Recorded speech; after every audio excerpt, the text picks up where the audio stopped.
आगे हम लोग स्पेशल फंक्शन पढ़ेंगे Gram Schmidt process of orthonormalization. Gram Schmidt process of orthonormalization only एक ही बार आया है, केवल 2010 में, इसके बाद नहीं पूछा गया है।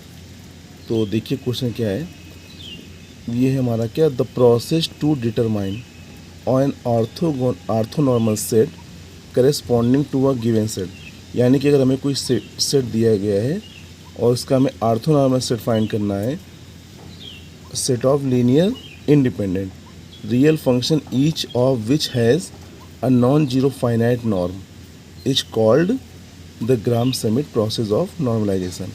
तो समझ गए ना, ग्राम-श्मिट प्रोसेस में क्या है, प्रोसेस ऑफ नॉर्मलाइजेशन में क्या है कि हमें क्या करना हो, किसी नॉर्मल सेट का जो लीनियर इंडिपेंडेंट हो उसका क्या फाइंड करना हो, ऑर्थो नॉर्मल सेट फाइंड करेंगे, ठीक है। और जिसका नॉर्म मैंने बता रखा है पहले, नॉर्म क्या होगा, नॉर्म हमारा नॉन जीरो होगा और फाइनाइट वैल्यू होगी।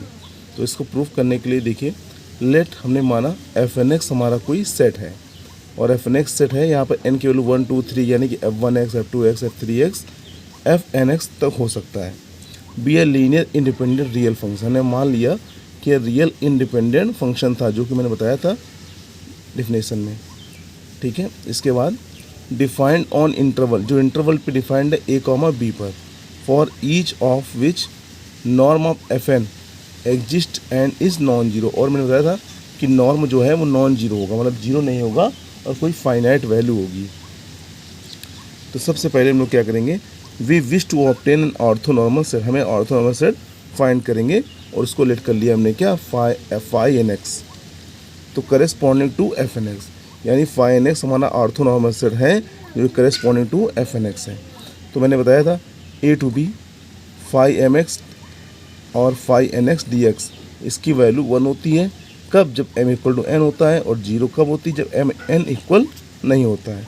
तो स्टेप फर्स्ट में क्या करते हैं हम लोग, फर्स्ट वी सेलेक्ट f1x, सबसे पहले हम लोग f1x को सिलेक्ट करते हैं एंड ऑब्टेन करते हैं φ1x, और φ1x इक्वल टू फॉर्मूला क्या होगा, f1x upon norm of f1। इसको इक्वेशन फर्स्ट लेट कर लिया। स्टेप सेकंड में आएंगे, नेक्स्ट वी सेलेक्ट f2x, हम लोग f2x सेलेक्ट करेंगे एंड यूज़ करेंगे क्या, φ1x, यानी टू राइट, इसको हम राइट करेंगे कैसे, g2x equal to f2x plus C φ1x, इसको मान लेंगे इक्वेशन क्या, second, where the constant c is chosen in such a way that g2x may be orthogonal. Orthogonal condition क्या होती है, ऑर्थोगोनल टू φ1x। ऑर्थोगोनल मैंने बताया था कि इनर प्रोडक्ट क्या होता है, जीरो, और इनर प्रोडक्ट क्या होता है, इंटीग्रेशन लिमिट, जिस पे हमारा क्या था इंटरवल a कॉमा b, तो integration limit a to b g2x, वो ऑर्थोगोनल φ1 पे है, तो g2x φ1x dx equal to 0। g2x की वैल्यू यहाँ से हम पुट कर देंगे f2x प्लस सी φ1x, और φ1x हमारा मल्टीप्लाई में था, इसका अंदर मल्टीप्लाई करेंगे तो f2x φ1x प्लस सी φ1 स्क्वायर x, ये हमारा आ जाएगा, हमारा आएगा कि a to b f2x φ1x dx plus c a to b φ1 square x dx। φ1 square का मतलब क्या हो गया, यहाँ पे दोनों m और n इक्वल है। जब देखिए यहाँ पर m और n डिफरेंट है, क्योंकि यहाँ पे f2 है और यहाँ पे φ1 है, तो m और n इक्वल नहीं है, ठीक है।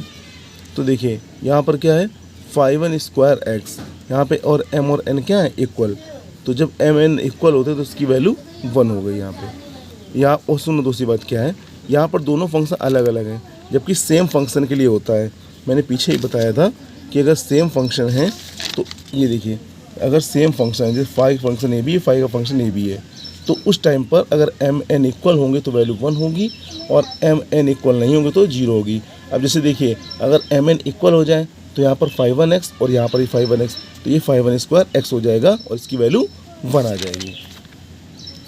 तो यहाँ पे φ1 स्क्वायर की वैल्यू 1 हो गई, और 1 हो गई हमारे पास φ1 स्क्वायर।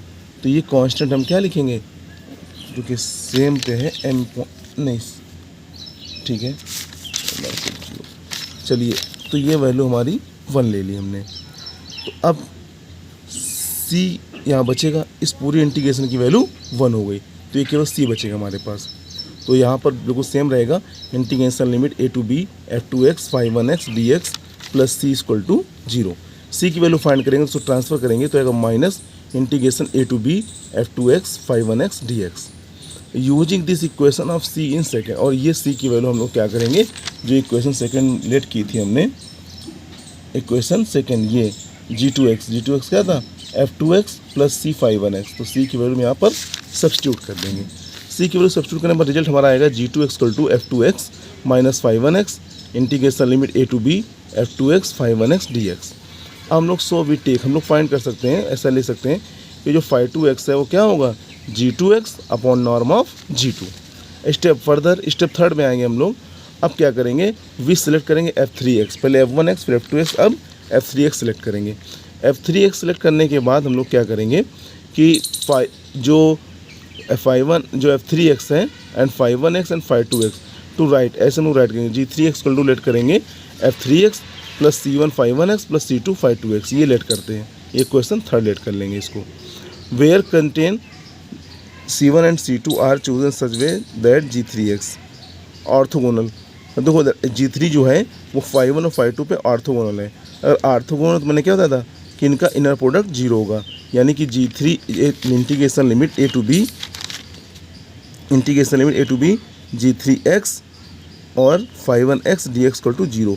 g3x की वैल्यू जो मैंने लेट की है वो पुट कर देंगे, f3x plus c1 5-1x plus c2 5-2x, ये वैल्यू हमने यहाँ पर सब्स्टिट्यूट कर दी। और इसके बाद मैंने क्या किया कि g3 की वैल्यू पुट कर दी और 5-1x हमारा बाहर ऐसे ही रहा। अब 5-1x का अंदर मल्टीप्लाई हो जाएगा तो f3x c1 5-1x plus c2 5-2x और ये 5-2x, क्योंकि ये देखो क्या था परपेंडिकुलर था, ये ऑर्थोगोनल था g3x हमारा ऑर्थोगोनल था 5-1 और 5-2 पे। तो पहले क्या लेंगे g3x 5-1x dx equal to 0 और g3 की वैल्यू पुट कर दी 5-1 और फिर एक बार दूसरा आएगा g3 5-2x dx equal to 0। तो हमने वैल्यू पुट कर दी इसकी, g3 की दोनों बार वैल्यू पुट की, एक बार 5-1 एक बार 5-2 रहेगा, ऑर्थोगोनल है इसलिए इनर प्रोडक्ट 0 रहता है। अब using equation first in equation 4, अभी देखिए इसमें 5-1 का मल्टीप्लाई यहाँ पर होगा तो 5-1 स्क्वायर आएगा, जिसकी वैल्यू मैंने बताई थी 1 होती है। बाकी को हम और यहाँ पे 5-2 और 5-1 हो जाएगा, यानी mn क्या है इक्वल नहीं है। अगर mn इक्वल नहीं है तो इसकी वैल्यू 0 हो जाती है, यानी ये वाला टर्म 0 हो जाएगा, ये वाला टर्म 1 हो जाएगा। यहाँ पर भी ऐसे ही ये वाला टर्म 1 हो जाएगा क्योंकि 5-2 स्क्वायर हो जाएगा और ये वाला टर्म 0 हो जाएगा। तो अगली लाइन से हम लोग आएंगे, अगले स्टेप में हमारा ये रहेगा कि a टू b, उसमें बचेगा f3x 5-1x plus c1 equal to 0, c1 की वैल्यू minus a to b f3x 5-1x equal to 0 आ जाएगा।